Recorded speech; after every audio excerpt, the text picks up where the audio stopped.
Hey there everyone, I'm Rosita Bisadsod, a literary writer of SURAT, the official publication of the Consolacion College Baao Incorporated.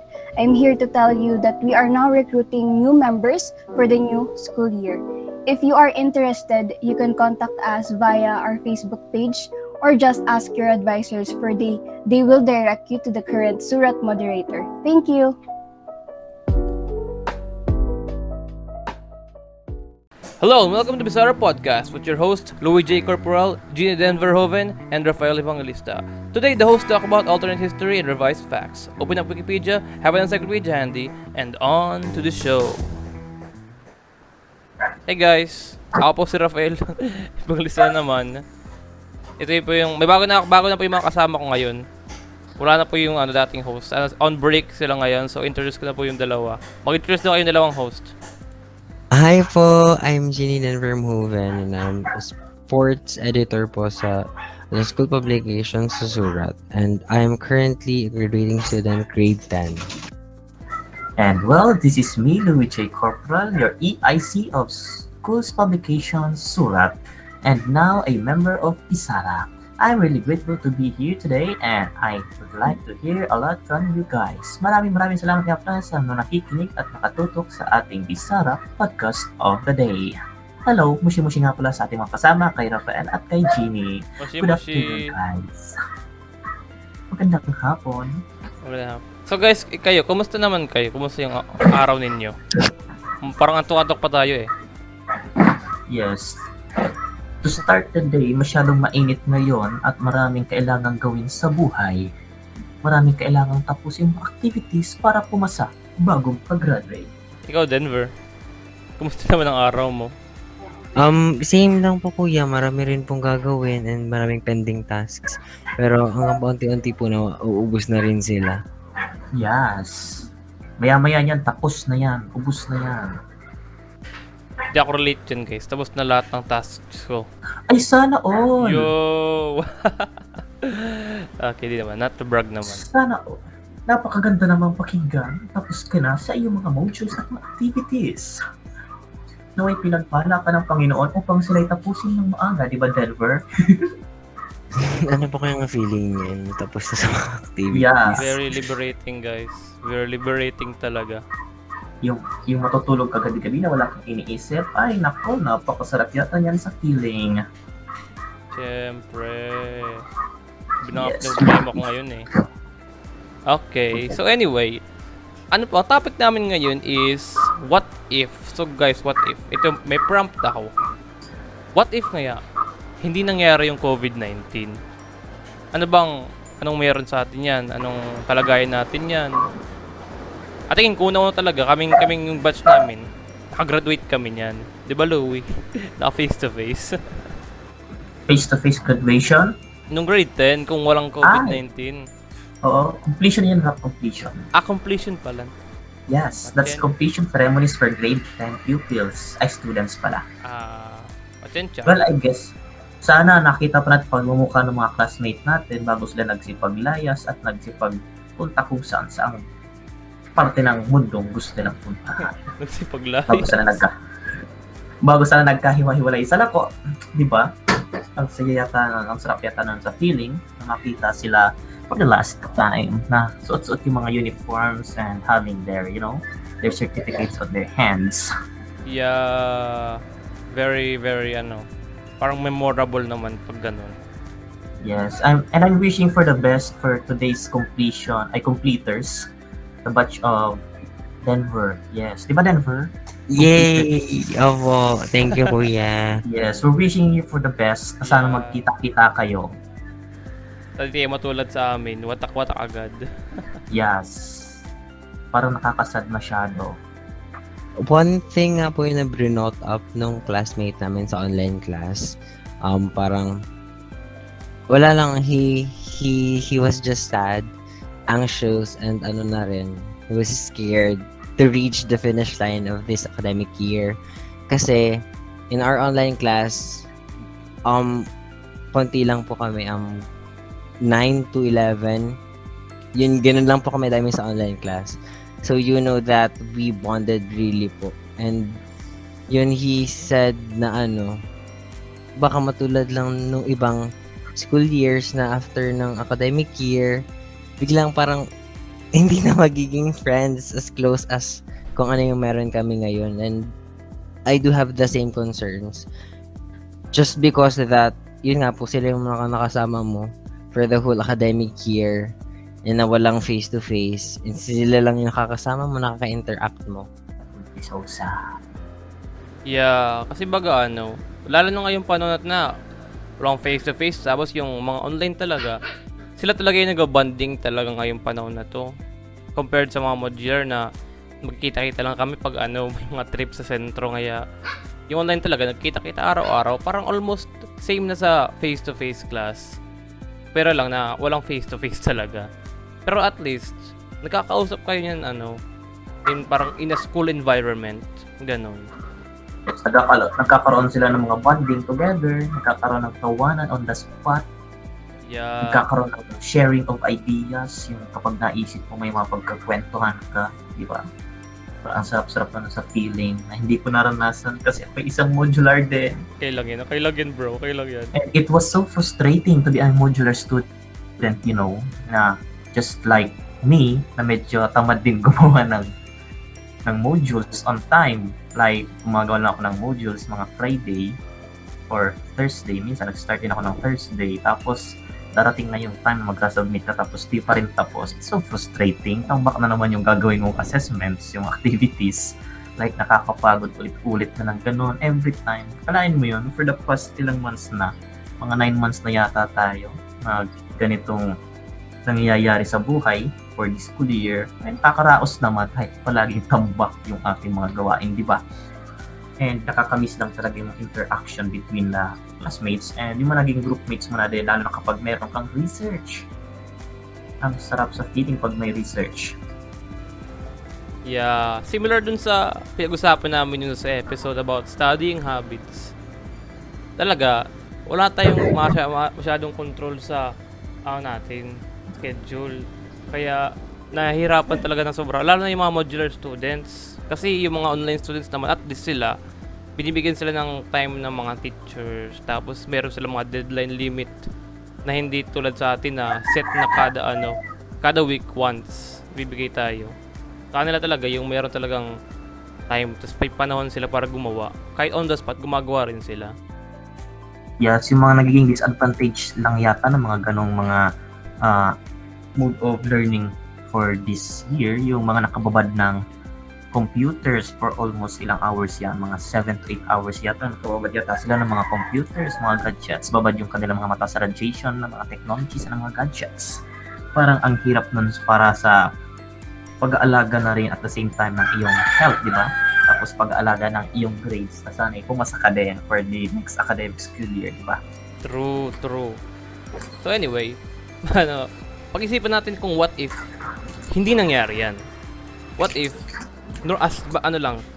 nag-stay on course, status quo yung mundo. Paano kung ganun?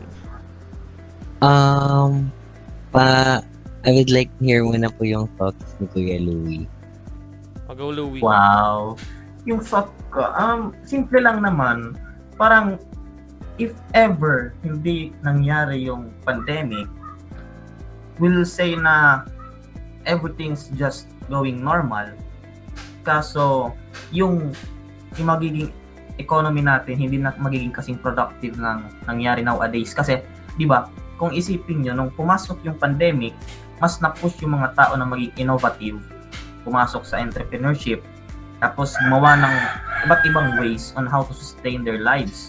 Marami dyan yung mga iba't ibang mga tao na nakaisip ng iba't ibang mga business, mga nag-pursue ng iba't ibang careers, yung pumasok sa online streaming, tapos nag-open ng business sa online, di ba? Tapos yung gender inequality natin sa paggawa nila ng mga business or pagiging part nila sa economic growth ng ating bansa, di ba? So, if ever, di ba, hindi nangyari yung pandemic, hindi pumasok yung COVID, parang magiging stagnant lang yung isip ng mga tao na they have work na ginagawa nila. So, they will be staying on their work from from then on, di ba? Doon na lang sila mananatili, hindi na sila lalabas doon sa loob ng box kung saan sila nagiging their comfort zone dun sa loob nun. So, sa tulong ng pandemic, mas naging innovative yung mga tao, makaisip ng mga bagong gagawin. Yung iba, lumabas ng comfort zones. Yung iba, mas natuto makipagsalamuha sa tao. Yung iba, mas naging open kahit hindi nakikita-kita. Yun lang naman. Nasa isip ko. Maybe, right now. It's kind of interesting kasi yung naisip ko rin pong what if is kind of positive because personally, the lockdown in particular is like a savior for me kasi it was very unexpected yet I think it's what I needed the most, especially in my age kasi it's in tune with ano po kung when I was still lost at no face to face, I didn't truly know kung ano yung purpose ko, kung ano yung life, what my life will be. And then yung parang once na nagkaroon ng lockdown, parang dun ako mas nagkaroon ng time to think about it. Time for myself, to rediscover myself.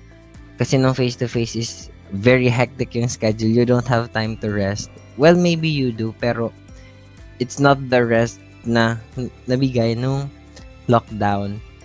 And I think hindi naman natin madedeny yung negative things na binigay ng lockdown to other people.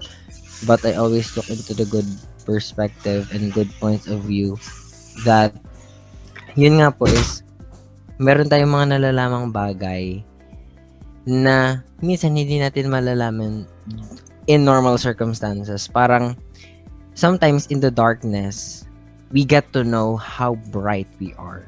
Parang ganun po. True. Na parang kahit yung mundo nga sabi nila, it took a break para mag-heal. Parang lahat naman tayo, yung world, human, tas society. Parang needed talaga natin yung point na yun nung magka-problema. Para lahat tayo isip-isip kung ano ang role natin sa world na to. Tas para pag-isipan natin yung sarili natin. Both mentally and physically and emotionally. So, Yes. yeah. Yung parang when there comes a darkness, there comes a light. Parang ganun, di ba? Amen. There's a light at the end of the tunnel. Amen. So, Ah, ikaw naman, Louie, anong what if ang maiisip mo? Maibigay mong what if sa atin? what if? Wala akong maisip na what if talaga ngayon actually. Kasi yung aking utak ay napakasabog. Naisip ko lang pala, dahil na-experience ko na rin naman na yung senior high school ng Lako. What if yung sa strand namin, walang research capstone. Tapos yung ginawa lang, immersion. Parang ganun.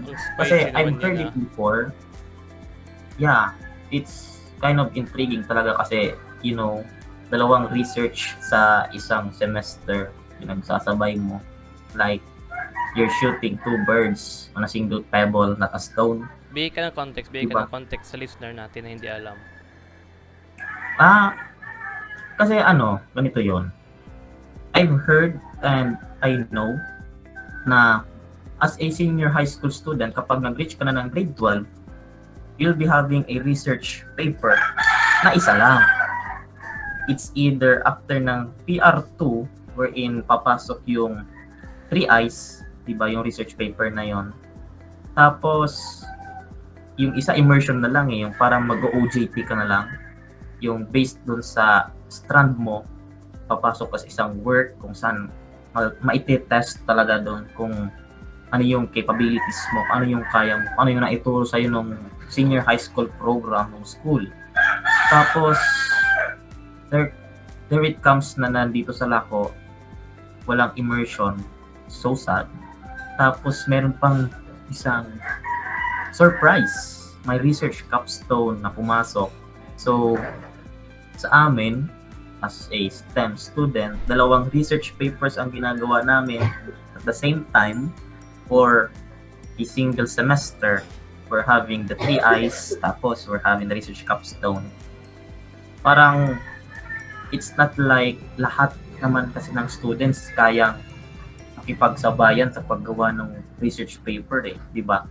Hindi naman lahat ng students kayang tumagal sa paggawa ng research paper na kailangan nilang pagpuyatan, kailangan nila ng mga data gathering instruments, ng mga processes, kailangan nilang mag-survey or whatever kailangan nilang gawin.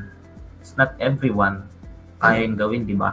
Kasi hindi naman lahat ng students magaling in terms of written works or pagsulat, paggawa ng mga paggawa ng mga essays, paggawa ng mga kung ano-anong needed sa pag-research. And I think na mas natitest talaga yung capability ng isang student from what they have learned in the senior high school if ever they have this immersion program, yung immersion program or subject, I don't think so, na mas nagiging part yung student ng environment kung saan yun yung itinuro sa kanila yung parang yung tinuro sa'yo may apply mo mismo dun sa work. It's not just sa paper, di ba? What if kaya lang, yun lang naman naisip ko what if talaga walang research capstone na padagdag pa dun sa isang 3 I's? I'm sorry, pero siguro we can see some better improvements sa kung ano natutunan ng mga students if they have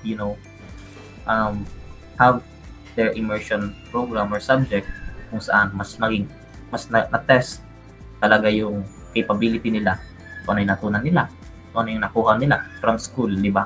Kasi nandun na sila sa workplace ginagawa na nila yung natutunan nila. Parang nag-i-input na lang sila. Yun lang naman. Simple what if I have. Ano ba maisip niyo about doon?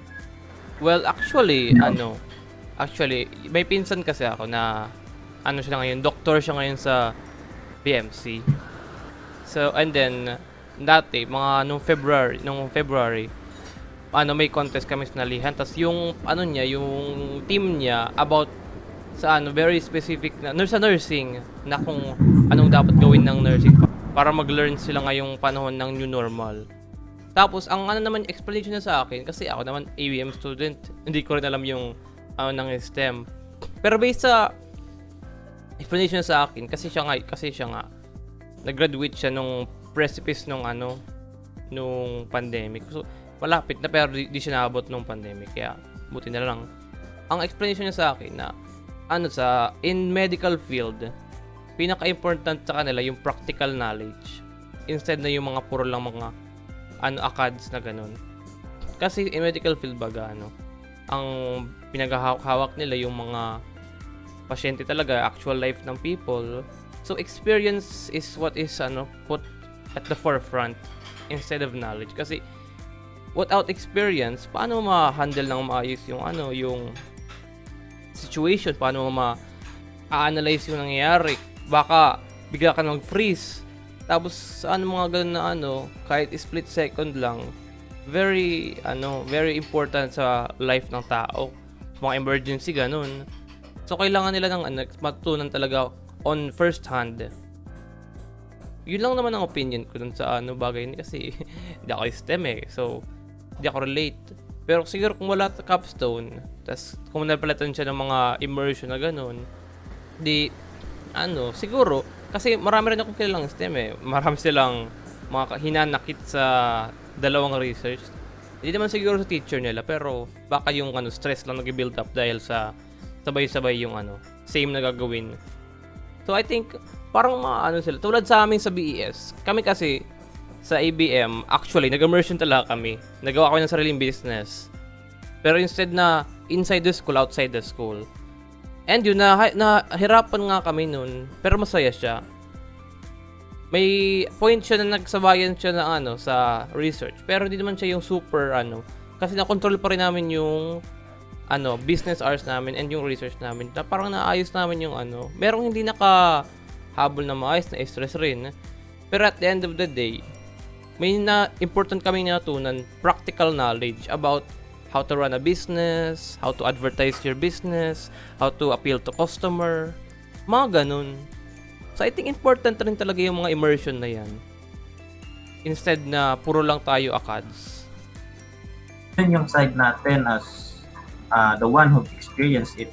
So I would like to hear from Denver, ano yung insight niya about this topic wherein si Denver next year or next school year is going to enter the senior high school life. Welcome to Yes. senior high school, Denver. Welcome. Anong strand mo? I'm still torn po between UMS and STEM. Okay lang yan. Huwag ka daw mag-ABM, sabi nila. At ang No, bookkeeping ka naman ako, kuya. Hindi ko magagamit. Oh. Mas gusto kong i-suggest sa kanya to choose between ABM and UMS. Oo. Diba? Ako okay na yung Kasi- choice. Ako yun na yung choices na sa atin, sa amin. 'Di ba, Denver? Yes. Pag STEM ka, ayaw mo ng iba mag-STEM. Pero pag ABM ka, ayaw mo rin ng iba mag-ABM. 'Di ba? It's so contrary. Yes. So contrarian. We're not pulling the students going to this strand na pinasok namin. Yeah. Not because na minamaliit namin kayo of what you can do. It's just that it's not so fun to be here. Talaga, You true know- story. Walang masaya sa senior high school. Yun na lang Yes. siguro. Yun ang truth. Huwag na kayo mag-senior high school. Yes. Just like what other people are saying na senior high school is a stepping stone to college, di ba? So, parang pre-college course to yung senior high school. So, talagang hindi magiging madali. Yan yung mga pagbabanta nila sa atin. Hindi magiging madali ang senior high school kahit sa strand ka pa pumasok. Pero, I would rather suggest kung hindi naman kaya ng loob mo tumagal sa STEM, oh my gosh. Pwede naman mag-stay ka sa STEM. You try the STEM. Medyo masaya, titigan yung mga math problems. Pag di mo nakukuha, titigan mo yung formula sa physics if ever magkaiba yung formula na gagamitin mo tapos yung tinuro sa inyo. Ganun lang. Ang saya-saya nun. So, as the one who experienced STEM, I would rather suggest you try having UM strand or ABM strand because hindi talaga nakakaganda ng pangalan ang magiging STEM student. Ay nako. OMG. Yun lang. Ako naman, as someone who experienced ABM strand, isuggest ko na lang sa'yo mag-STEM or mag-HUMS. Kasi totally, maganda naman ang ABM sa unang sabak mo. Pero pag sa first sem, yung dalawang math nyo, tas halos the same ang mga formulae. Pero ang problema doon, halos mayroong slight difference lang. At pag mabaliktad mo yun, bagsak ka sa math. A second sem naman, meron ng this sem, sa first grade 11. Tapos sa grade 12 naman, meron ng immersion. Doon, okay pa siguro ang utak mo. Katawan mo lang ang magbabagsak. Katawan mo lang ang maghihina. So, I would suggest STEM. At least, alive pa ang body mo. So, ang magandang context pala nito, Rap, if ever you wanted to choose a strand na papasukin mo in senior high school, you have to assess yourself first kung kaya bang tumagal nung sarili mo sa challenges ng isang ABM class or strand or kayang tumagal ng isip mo and ng brain cells mo sa isang STEM strand. Yun yata yung kailangan nating i-consider for choosing any of the strands that we would like to get in senior high school. Tama ka nga, Louie.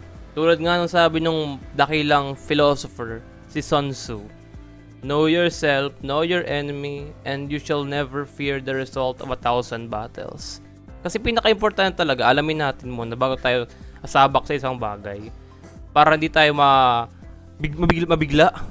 Yung, ganun pala to. Hindi. Dapat alamin natin para ready tayo. Be prepared. Sabi ni Lion King, yung Yes. si Scar O, pala ano na yun. Denver? Si Scar pala yun. Ano Denver? ang nasa isip mo ngayon? Would you rather pursue senior high school or not? Charis. Joke Need lang. to pursue. At this moment po, I'm still debating which path will I take. Kasi po, ang kukunin ko sa college is nursing. And, alam ko kapag pumasok ko, kapag sinabi kong nursing, yung kukunin ko sa college, sasabihin ng mga tao mag-STEM, ganon. But looking at the subjects po of, sa senior high, I think either sa STEM or sa UMS will suffice naman kahit ano din ang piliin ko. I recently just had a conversation where he encouraged me to go into things that I'm not strong, in the things that I do not excel yet. Kasi if I keep running away from those things, once I meet them again in the future, I will be having a hard time facing them. Kaya as early as possible, I also believe this, that we should face the things that we are afraid, that we are not good at least have an experience on how to handle those things. And as a future doctor, parang I'm making it a virtue of myself to always kind of challenge myself into things that I still can do. Hindi mga imposibleng bagay, syempre. Pero yung mga bagay na pwede ko pa namang magawa na, pwede ko to at kaya ko tong gawin. But I'm scared.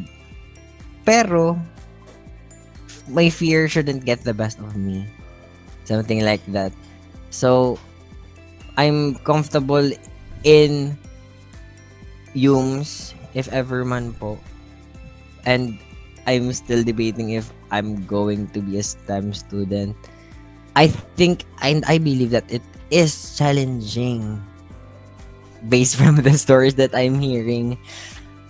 But as much as possible, I want to prove not just to others but to myself that kahit anong bagyo pa man is I can still stand tall and excel in things that I might believe that I can. Parang ganun po. True that. Yes, that's a really good point, Follow your heart. Yes.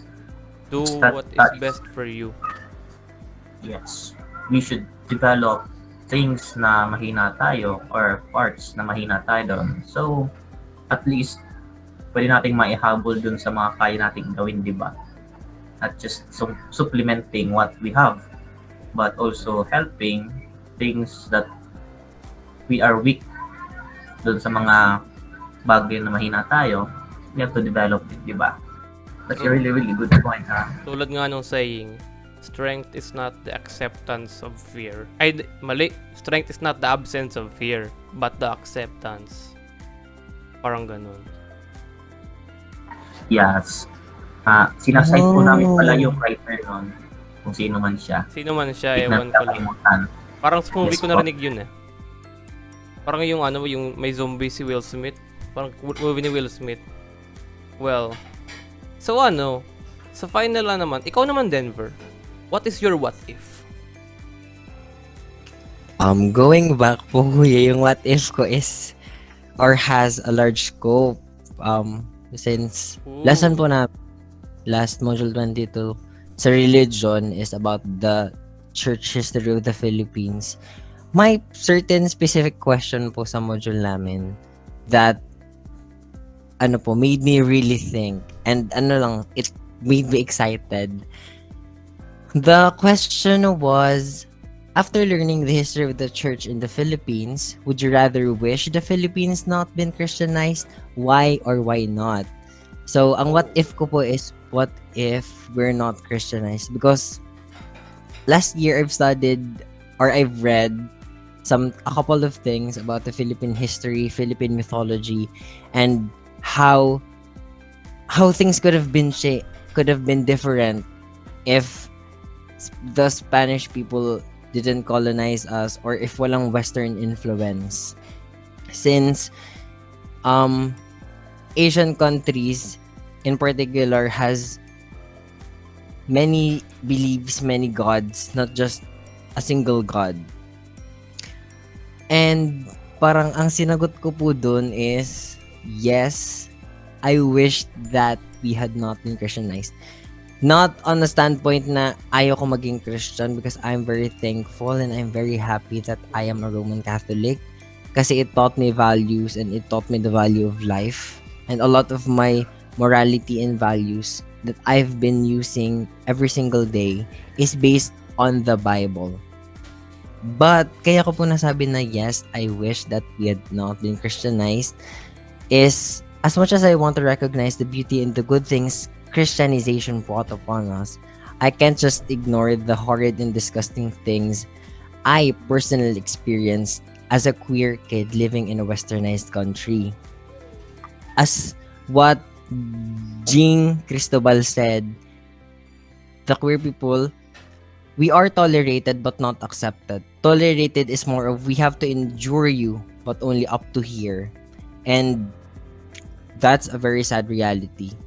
Na if you look in the retrospect, the LGBTQIA plus communities has yet to be respected fully by our country. But looking back in our culture, or looking back into the pre-colonial Philippines, we can see evidences of acceptance of queer people as it is present in myths and stories. And in our culture in particular, we have Sidapa and Libulan, moon god and death god. They live together as husbands, and Libulan is seen as a patron saint or patron god of homosexuality. Lakapati or Ikapati is the goddess of bountiful harvest and fertility. She was referred as a deity who was androgynous, intersex, or transgender.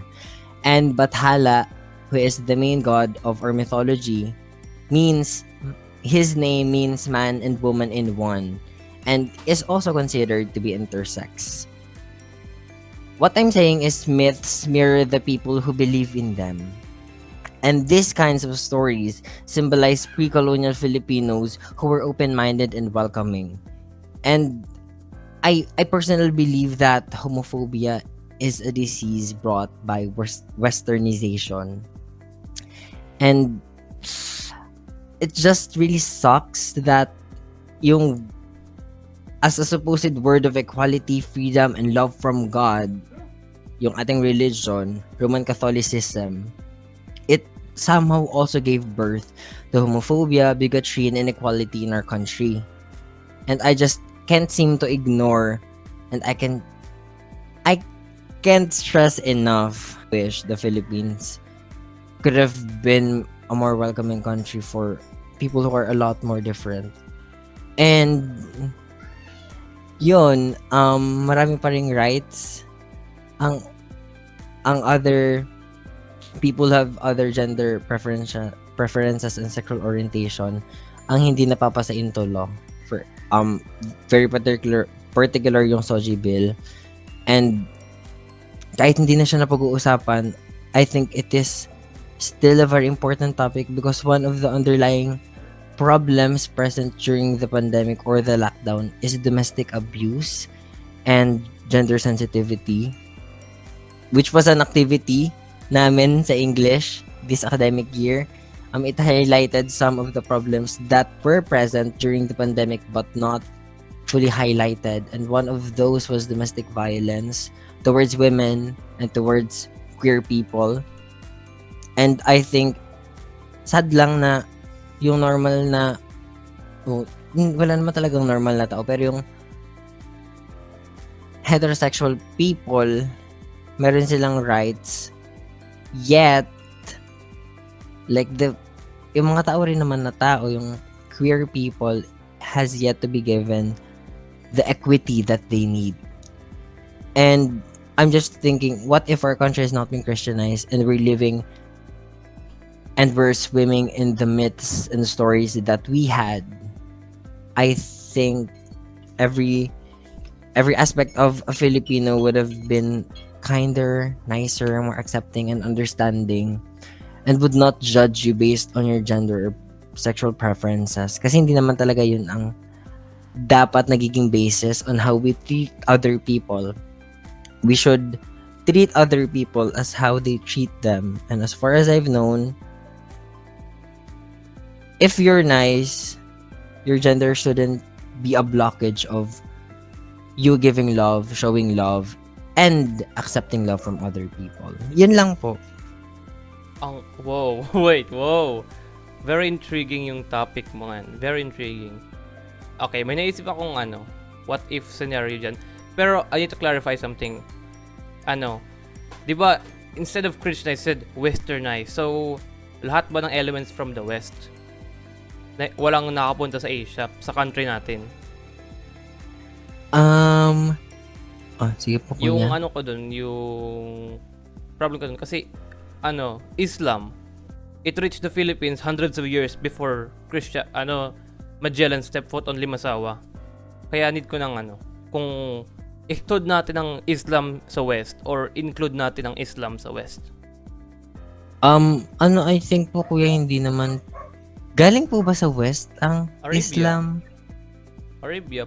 Oh. West Asia ba ganyan?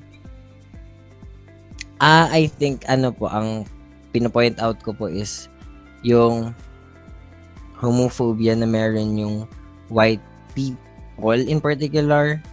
Kasi po yung Bible, yung English version ng Bible na binabasa po natin is a translation, and I think as it was being translated po, merong biases and prejudice na napunta dun. For example po is meron tong certain line, I can't seem to forget which line was that, pero it was not like yung pinopoint out dun na scene is hindi yung gay people or having a relationship with man and man, but it was referring to sins of a person or of a man who is a pedophile and who cannot justify their job as a leaders. Those were the sins.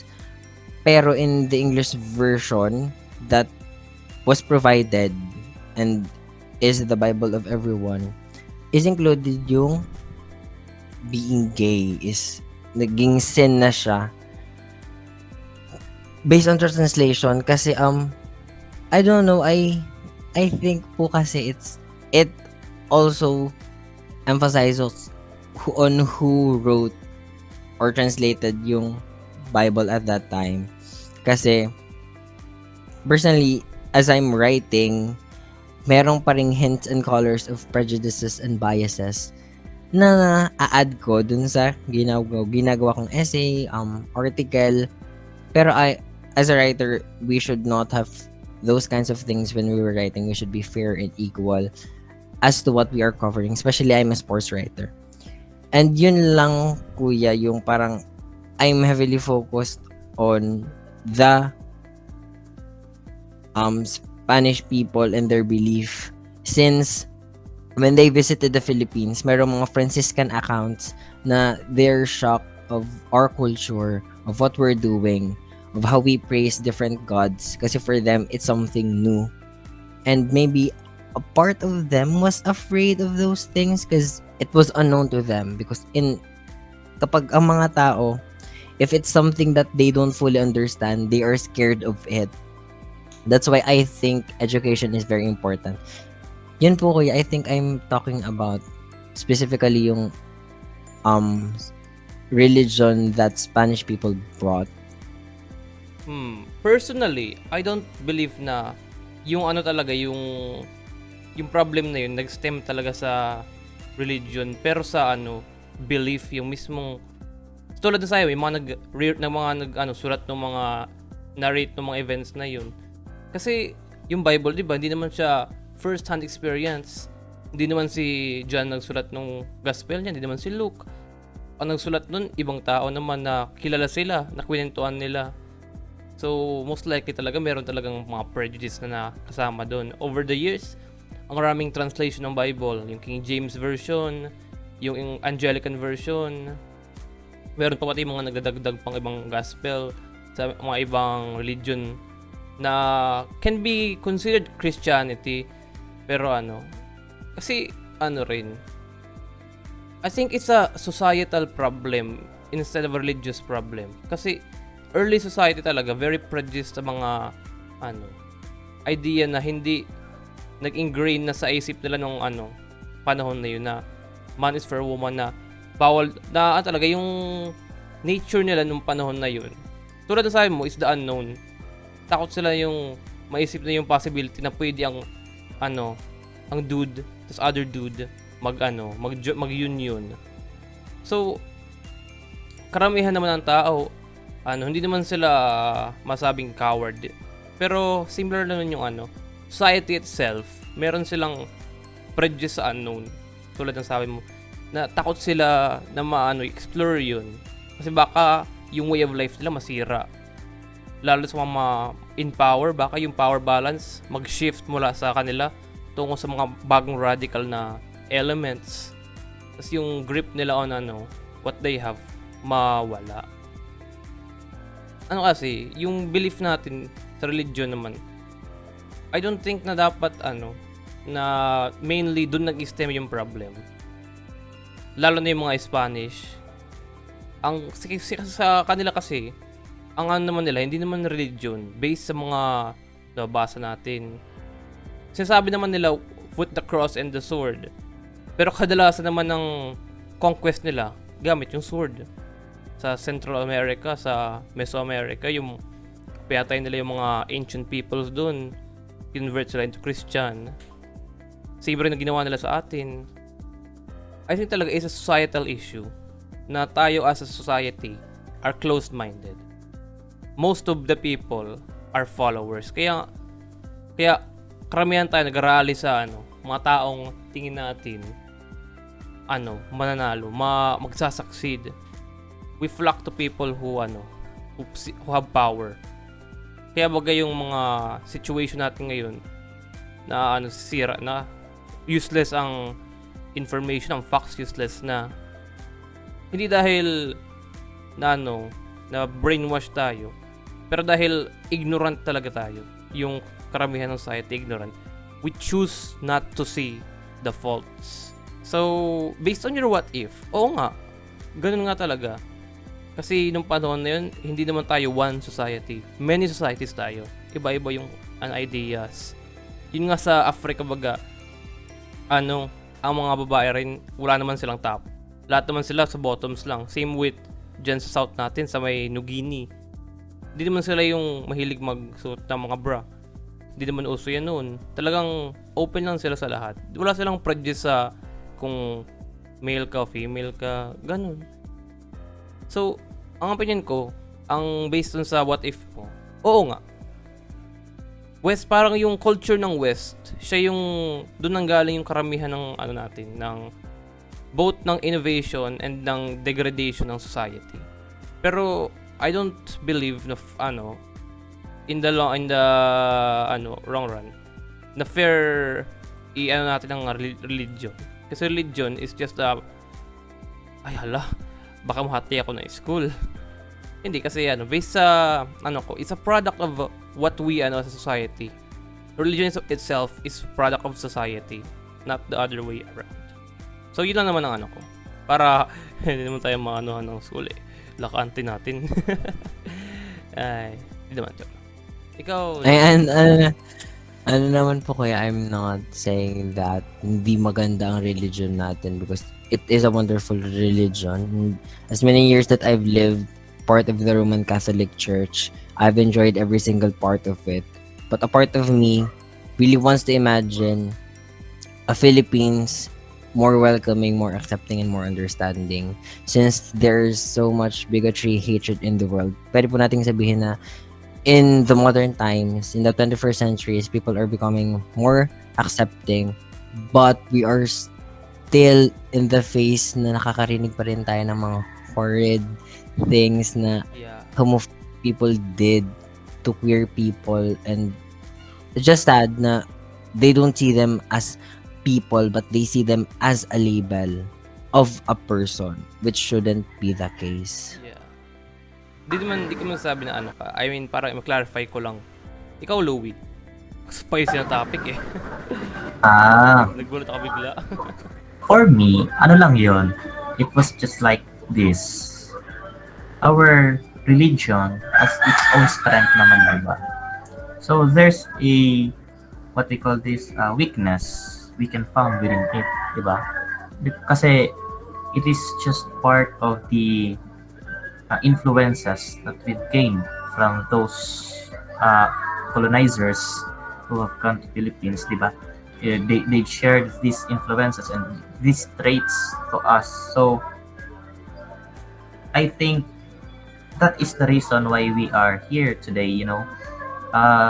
We are going to be the vessels of the step and the voice of what we can do about this certain topic. It is not just that we're going to let it sleep within our hands, diba? We will do our best and we will do our part to make it a better place for everyone and for those who cannot see its real word in the world. It is within us, diba? To show them and to let them know what it is to be in a world where the what if of Denver is being seen and experienced by everyone. Yan lang naman ang akin. We are the vessels of the action, of the work, the voice, and the step to make this world a better place for everyone. That's all. Diba? Ang hot naman ng topic na to. Nagulat pati ako bigla. Sabi ko, anong raw what if ni Denver? What if na yan? The religion, Philippines never became Christian. Sabi ko, ha? Wait. Tapos inelaborate niya. Tapos sabi ko, okay. Tapos biglang nag-iba yung direction. Oh! Nagila, niisip ko pati, pwede ba natin i-air to? Well, for me, it's okay naman talaga siyang i-air kasi it's not like may pinatamaan tayo. It's not like may siniraan tayo, di ba? It was just, we're showing them, di ba? Ganun lang naman. Yung sinabi ko kasi parang yung rant ko, parang bigla ako na sobrang into sa topic na yun eh. Not everyone maiisip yung perspective mo the way you showed it. Diba? Kasi iba-iba naman ang perspective ng mga tao. Let's see how the listeners would react and have their perspectives about sa nangyari na yan sa mga sinabi niya, diba? Wala naman. It's okay. Okay, I think mag-reflection na tayo. Let's wrap this up. Reflection na muna tayo. Since bago naman kayong dalawa. Ikaw naman, Denver. What is your reflection based on sa lahat ng what if na pinag-usapan natin?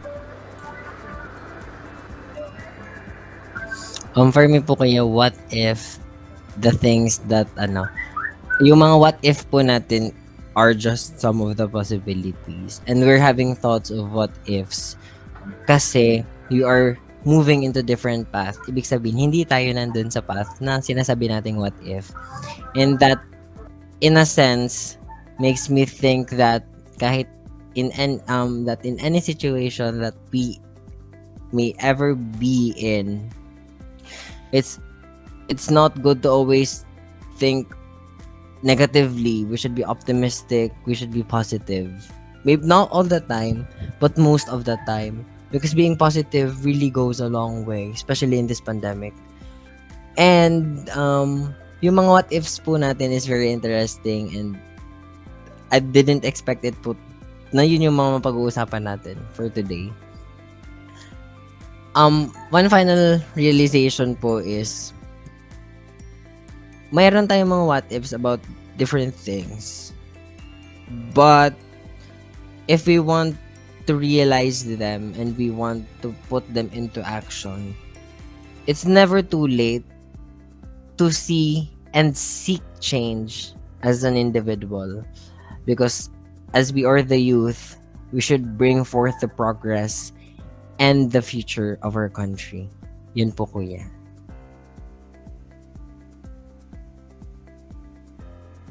Well, for me, reflection ko for today's what ifs.